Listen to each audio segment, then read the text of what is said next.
Okay, I watched Avatar Season 2, and yeah, it's good. Quality of writing has improved a lot between seasons.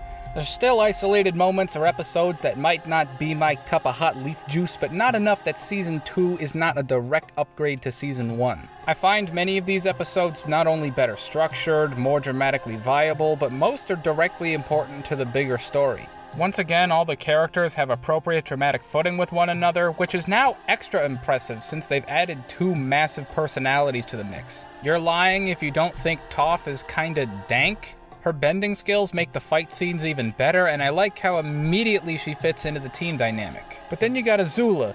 Man, Azula, what the f***?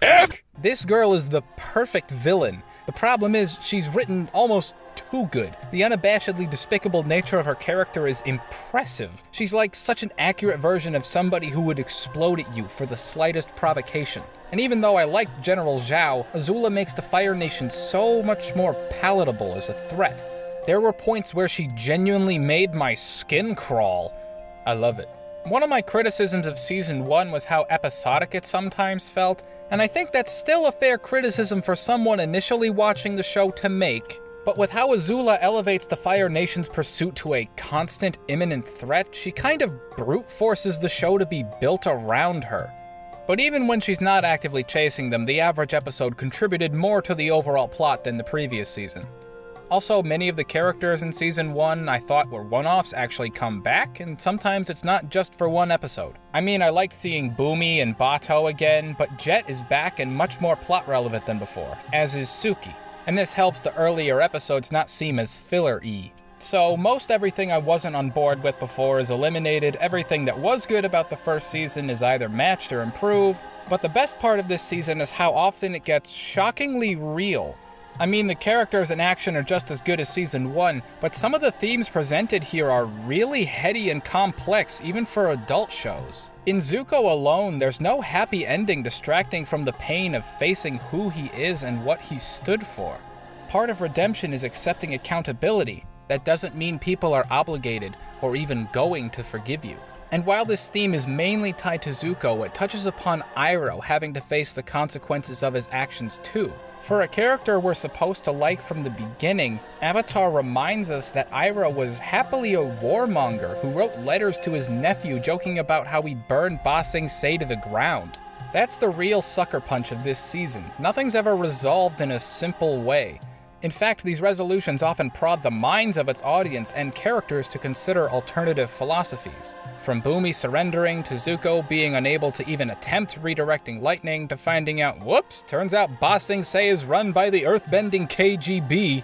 Avatar has a way of tricking you into believing the Fire Nation are the bad guys, only to slowly expose the faults of every other kingdom. We're put in the character's headspace and strung along with the same hopeful idealism toward the rest of the world so well that when these regimes are exposed, it's a surprise to us as well. Kids watching this are learning that even the good countries have their own forms of corruption. The second that kid looks inward and matures, they'd ask themselves what areas of their own country are like the Earth or Fire Nation. Avatar addresses various corrupt regimes, but always reminds you that your individual choices make the real difference in who you are within those systems.